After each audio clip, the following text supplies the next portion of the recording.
Hello, everyone. Welcome to the News Browse News broadcast. According to a report by Lieni Zhaobao, Indian Shipping Minister Sarbananda Sonowal announced that 3 Indian crew members have been confirmed dead after the Palau-flagged oil tanker MT Setabelo was attacked and sunk by the U.S. military off the coast of Oman. In response, India's Ministry of External Affairs summoned a senior U.S. diplomat in New Delhi to lodge a strong protest. This incident marks the second time within a week that the U.S. military has targeted a merchant vessel manned primarily by Indian crew members. Earlier, on June 8th, another Palau-flagged tanker, the MT Marivex, was attacked by the U.S., though all 24 Indian crew members were safely rescued. The International Maritime Organization, IMO, has strongly condemned the U.S. military's actions in the Gulf of Oman, emphasizing that the safety of seafarers and civil shipping must be guaranteed. Meanwhile, the U.S. Central Command claimed the vessel was targeted for violating a U.S. blockade and failing to comply with military instructions.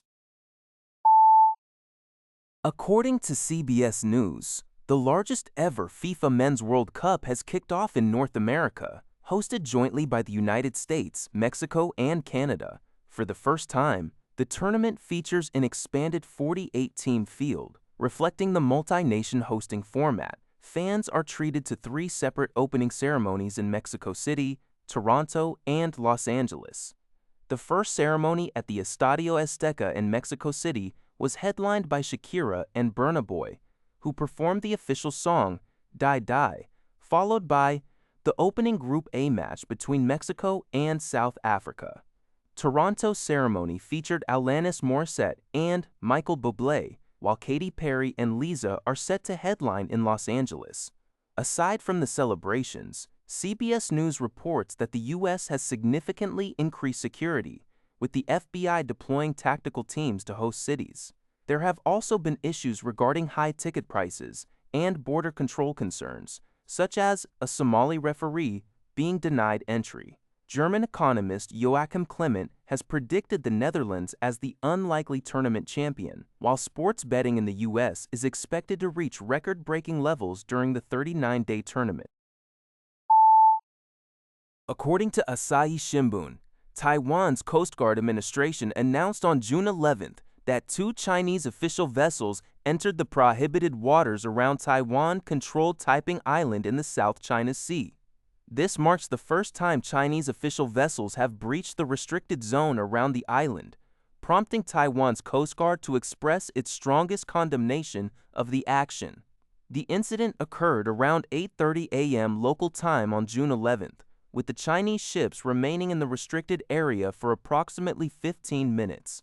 Taiwanese patrol vessels monitored the ships alongside them and issued warnings to leave, during which the Chinese vessels reportedly made abrupt course changes twice.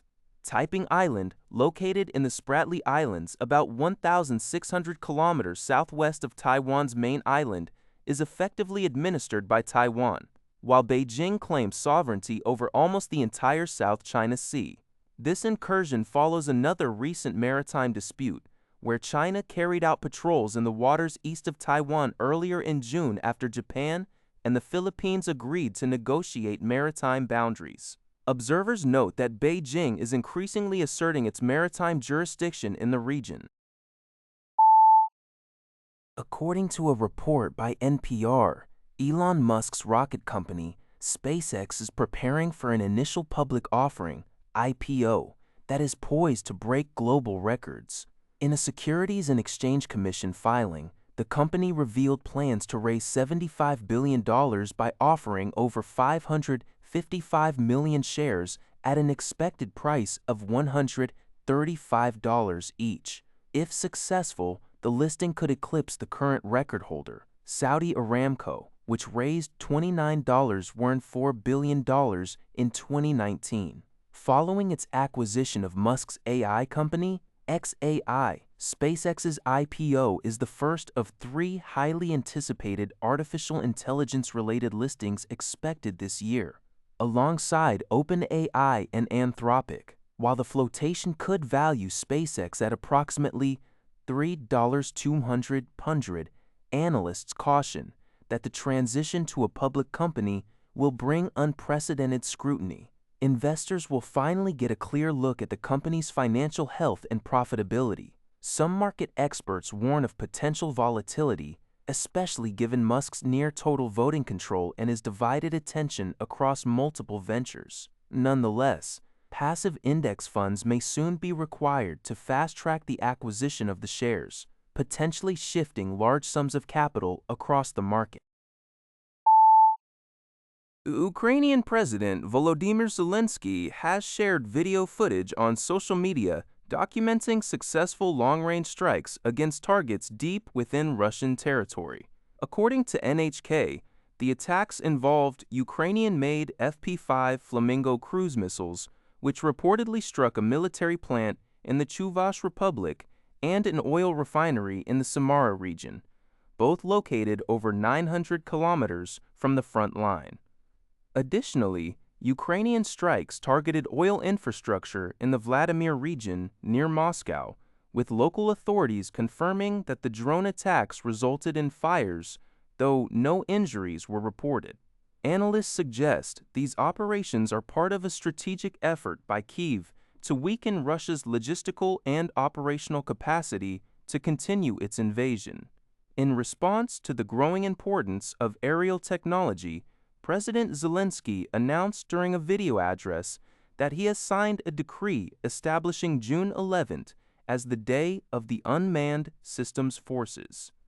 He emphasized that Ukraine remains committed to further developing its advanced unmanned capabilities. That's all for this video. Thank you for watching. See you in the next video.